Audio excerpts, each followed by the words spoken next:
Hi guys, it's been a while. I've been here on YouTube. Okay, this is my first bowling experience. Don't laugh at me too much, please. Just enjoy the show.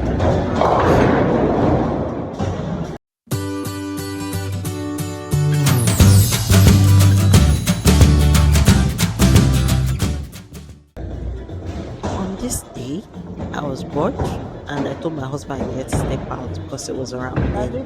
And I'm like this my fine sister to take us somewhere. She told us about bowling and we decided to go. This bowling is not for me because anytime I throw the ball, it will give me hope. Then immediately to just go to the other side.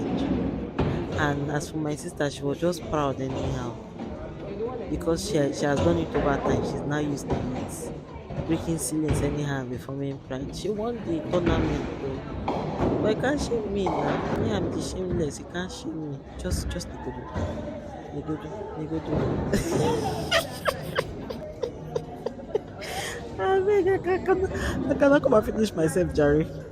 Well, enjoy watching, laugh less, and do well to subscribe to my YouTube channel. Please subscribe. Subscribe, yeah? Thank you. Bye.